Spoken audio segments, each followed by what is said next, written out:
Hello, everyone. Good morning and welcome along to the Blood Red Morning Bulletin, your place every weekday live at 10 a.m. on the Blood Red YouTube channel and Liverpool.com, Facebook and Twitter. I'm your host for this week, Patrick Smith, and I'm joined by Liverpool.com writer Dave Comerford. Dave, how's things? Yeah, morning, Pat. It was obviously good to see Liverpool get off the mark at the weekend, and then maybe some of the other results as well have lifted the mood a bit too, I'd say. Yeah, that was a great weekend for Liverpool fans, and a lovely return to Anfield. Nice result against Bournemouth. Actually, a very, very good game for the neutral, I suppose. Not exactly great for the heart rates of Liverpool fans, should we say. And of course, Everton losing, Man United losing, Chelsea losing, Moises Caicedo's performance. I'm sure everyone was loving that one, weren't they, yesterday? But let's talk Liverpool, shall we? That's what we're here to do. And it's mainly transfer rumours. Now, there's 11 days until the window closes. There's a couple more midfielders obviously being linked. I think that's going to be the main theme. Let's start with Sofyan Amrabat, shall we? So there's been reports in Italy, Spain, and the Netherlands. I think the Netherlands were the main ones, actually, that apparently the Fiorentina midfielder has agreed a deal with Liverpool. Seems pretty strange, though, if they've just signed Wataru Endo, who's 30. You'd expect them to sign maybe another younger player. But what do you make of these transfer rumours, Dave, for Amrabat? Do you think, Amrabat is the player Liverpool need to bring in, or would you be looking elsewhere for that, second number 6 signing? Yeah, I think you make a decent point about kind of what age profile Liverpool need to pair with Endo. I think is Amrabat necessarily in the ideal bracket? Is he 27 now, or just about 10 or 27, something like that? I think maybe a year or two older than you'd ideally want. In terms of the player himself, I think in terms of the social media side of things, I've seen quite a lot of skepticism about whether he'd be kind of a good fit for Liverpool. And I kind of get that on the basis that, we all know we had this amazing World Cup, but he was kind of playing in a system there that just wouldn't replicate what it'd be like at Anfield because, Morocco were defending so deep that he was basically camped in his own final third for much it of boosts the numbers, doesn't it, in that sort of style, doesn't it? Of course, yeah. And all like the tackling numbers, interception numbers, clearances, things like that are going to naturally be a lot higher, like you say, playing in a system like that. So I think I was a bit skeptical. I mean, loads of people raving about him after that tournament, being like, you need to sign him, but you kind of needed to see him in more of a, I guess, advanced role, or basically with a team who will be more aggressive in their setup. To kind of properly judge him. I mean, I've not seen necessarily too much of him at Fiorentina. I remember watching him in the Conference League final last year against West Ham, and I was kind of impressed by him there, to be honest, just the way he was able. I mean, he was so heavily involved in his team's build-up, I remember, and his ability to kind of pick pass through the lines, so it was good too. I mean, at this stage where Liverpool are at with their squad, I think any kind of, I wouldn't say it's a desperate need, but I'd say any sort of like high level number 6 is going to significantly improve this squad. Any notion that Endo's enough on his own, I don't think it can kind of stand really with the goals that Liverpool have. So I think Liverpool signed him. I'd be reasonably happy. Whether he's the best option, I don't know. But I think he'd do okay at Anfield if he was the one to arrive. Yeah, I think it'd be okay. I think that's just about as good as it'll get, to be honest. I do agree with you. I think he is overrated, and this happens all the time. If it was a Summer World Cup, guaranteed he'd have got a big move somewhere for 40, maybe even 50 million off the back of that. And I think he'd probably have flopped. I mean, we've seen that happen so many times, haven't we? I'm really not convinced by him. And that Morocco side, look, you get way more exposure during the World Cup, especially as Morocco were an underdog. They were sort of in the limelight, weren't they? Because everyone was raving about how well they'd done to get to the semis. But I mean, yeah, I'm really not convinced that Amrabat is the one they need. But just on that then, Dave, you mentioned the age profile is not necessarily, the sort of range they're looking at. If they were to sign a younger player, could that not spell trouble for Bajcetic, though? If you've got, Endo, who probably looks in pretty good shape, he'll probably last another 3 or 4 years. You've got Bajcetic, who's 19. Let's say you bring another 20-year-old. Does that, do you think that's good competition for Bajcetic, or do you think that could maybe be a problem for Liverpool when you're taking away minutes from him? Well, these are the conversations that we had around Romeo Lavia when Liverpool were linked with him. Obviously, I think he's only a year older than Bajcetic. And it is an important one to have. I think that's why the Endo deal might be a little bit confusing to some people, just in the sense that you've kind of made that area, if you are going to bring in somebody else, and we don't know if Liverpool will, but I guess we hope that they do. If they bring in another player for that number 6 area, then it kind of seems a little bit clustered now in terms of, what the pecking order is. Would Endo be above Bajcetic, for example, over a full season? I think is a lot less clear cut than Fabinho and Bajcetic for large parts of last year. So I think it's definitely a consideration in terms of that long term path. One thing a lot of people have pointed out with Bajcetic though is that some of his better games last season when he broke into the team did come as a kind of left-sided number 8.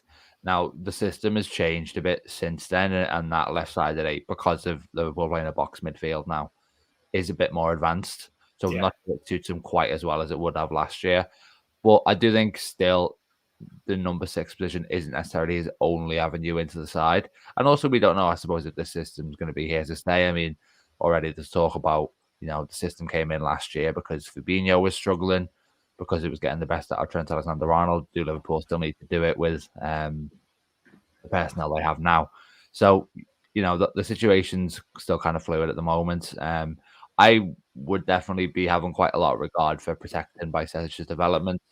But I think that kind of bringing in a younger number 6 now isn't necessarily a deal breaker on that front, even if it does obviously make his life quite a bit harder. Yeah, I'll be interested to see how it works out, because you say that they sort of tweaked the midfield to that box, and it really did help Fabinho actually, because he was dreadful all of last season, then suddenly improved the last 2 months. I don't think that's any coincidence. I've been intrigued to see whether they continue that when they've got Endo in the side, because he's not exactly the quickest player by the looks of things. Maybe that'll help him out with that play style, and they'll sort of revert back to that one. I mean, at the weekend with Mac Allister and someone like bursting forward and Gakpo, it wasn't exactly that same shape we're used to without an orthodox 6 in there alongside Trent. So I think they'll probably ease that one back in. I mean, we're undoubtedly going to see Endo, I think, aren't we, with Mac Allister's suspension. We'll move on to that later on in the show, of course. But just to stay with the number 6s, obviously James Pearce, very notable Liverpool journalist, tweeted this morning he doesn't expect Liverpool to sign another one, Dave. I mean, would you be very surprised if that was the case? I mean, if Liverpool go into the season with basically Endo as the only senior defensive midfielder? Yeah, surprised and worried, to be fair. And I also think that would be a Jurgen Klopp decision, because obviously he pushed for Endo as his number 6 sign, and we saw how he basically said, came out in his press conference and said this isn't the kind of deal that our owners would do. And what he's implicitly saying there is, I've driven this one with kind of, I don't even know if he would have propped up on Liverpool's radar. I think it was more just Klopp had seen him himself, really. And also we know from the bids for Caicedo and Lavia that there's a lot more money there than the 20 million or so. I think it was about 16 million actually Liverpool spent on Endo. So I think that would be a decision from Klopp to be like, I'm happy for this guy to be first choice. I think James Pearce's report did say that Liverpool still want a multifunctional midfielder. And I don't know if that means someone who can sort of fill in as a number 6, maybe in the mould of Jordan Henderson, for example, who was predominantly a number 8 but could play there.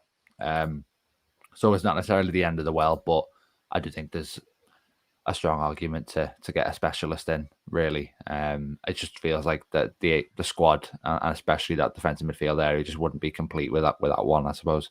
Yeah, I think maybe as well, as you said there, they still have some funds left. You'd like to think so, given they bid for Caicedo and Lavia and end up with Endo. Do you think they'll maybe go for that left-sided centre-back now? Do you think that'll become the primary target? And also on that, would you rather Liverpool sign a left-sided centre-back or another midfielder if you had to choose one?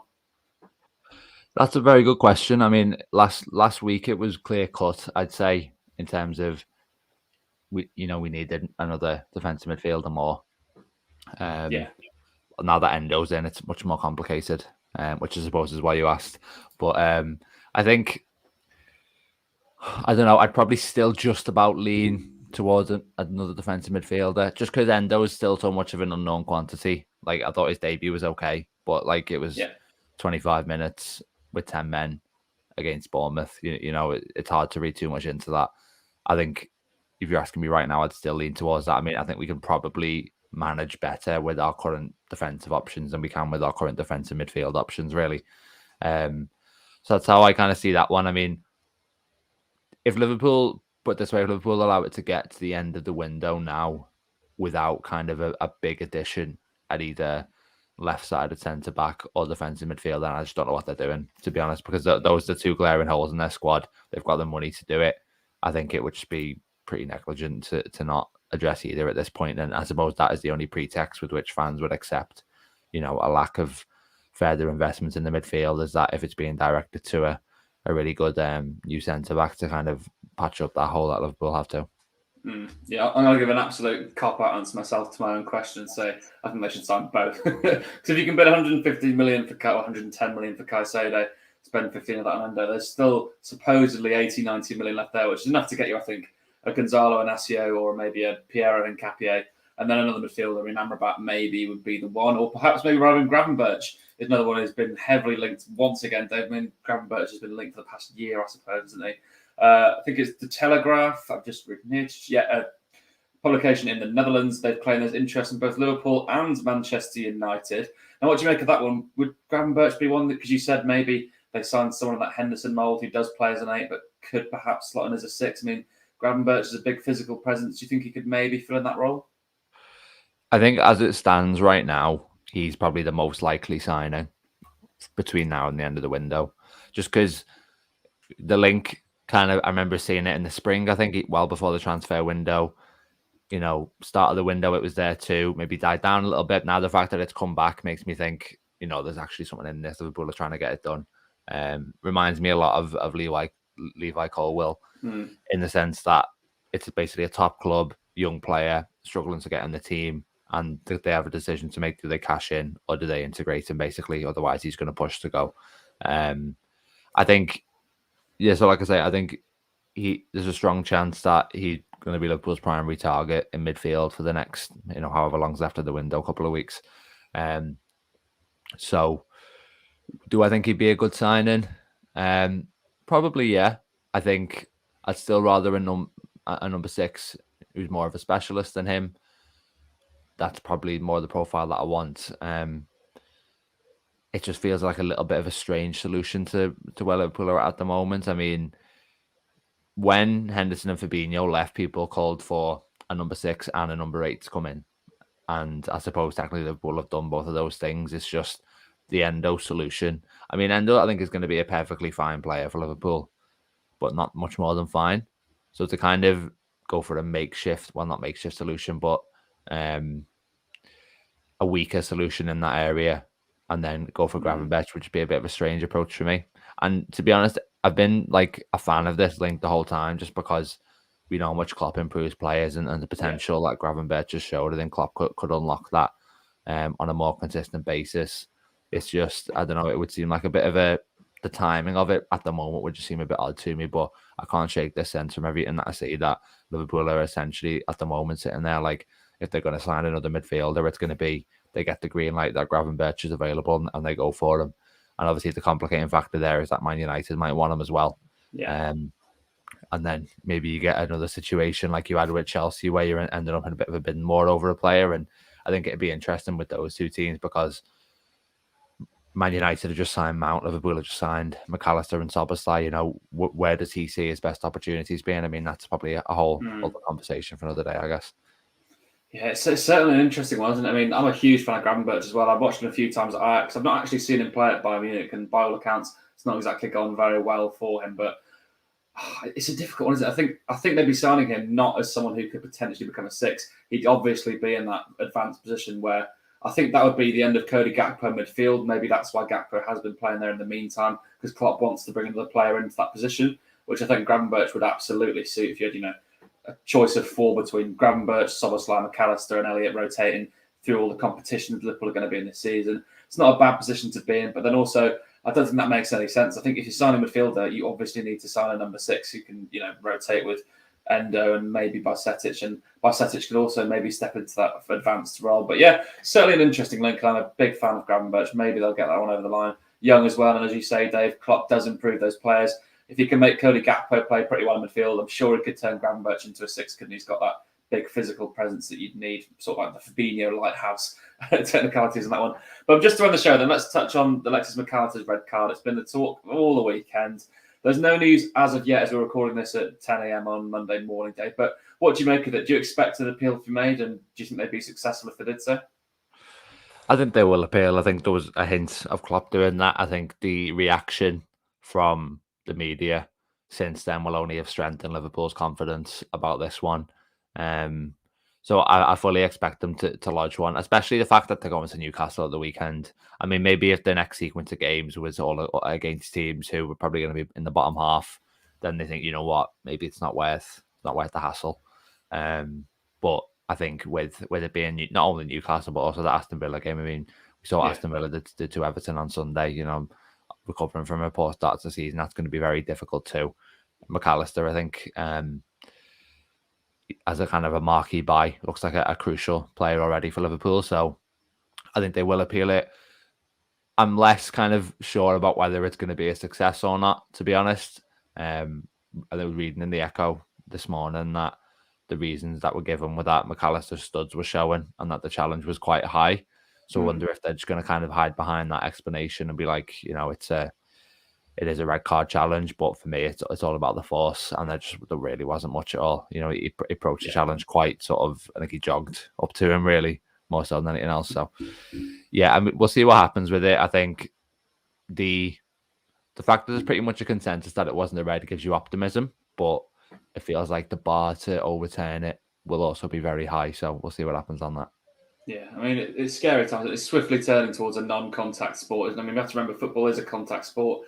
That's, you know, a pretty innocuous seeming challenge to me. I know it could be seen as yellow. I think a yellow card would have been fair. But as you say there, the new, you know, changes we've seen in officiating this year in the Premier League, the FA and the Premier League are really sticking behind their officials, aren't they, with every decision they're making with VAR. And I think this is probably going to be the first appeal of the Premier League season. Correct me if I'm wrong, but I think we'll see them once again stand behind the on-pitch decision because they're trying to make a shift towards that, aren't they? And use VAR only when it's, you know, really clear and obvious. And I think the appeals will be the same. They'll only overturn things when it's a really clear and obvious mistake. And as you say, the studs were showing. It was a bit of a clumsy angle that Mac Allister took into it. I think annoyingly, as, you know, baffling and disgraceful as that would be for them to uphold the red card, it wouldn't surprise me if they were going to do that. But yeah, I'm sure we'll see that later on in the week. Hopefully they can appeal that and get Mac Allister available to play for Newcastle and Villa. As you say, Dave, both sides have scored 4 goals. It'll be interesting to see how Liverpool's defence copes with a proper attacking test in front of them because Chelsea and Bournemouth didn't exactly pose too many questions, did they? But anyway, yeah, we'll wrap the show up there. Thank you so much to everyone for joining us on the Blood Red channel and Liverpool.com, Facebook and Twitter. Make sure you subscribe to us here on Blood Red. We have daily podcasts and loads of other content ahead of Liverpool's trip to Newcastle, of course. And make sure you're checking out all the written content over at Liverpool.com from our brilliant writers like Dave. Yeah, but yeah, for now, thank you for joining us on the Blood Red Morning Bulletin. Back again tomorrow at 10 a.m.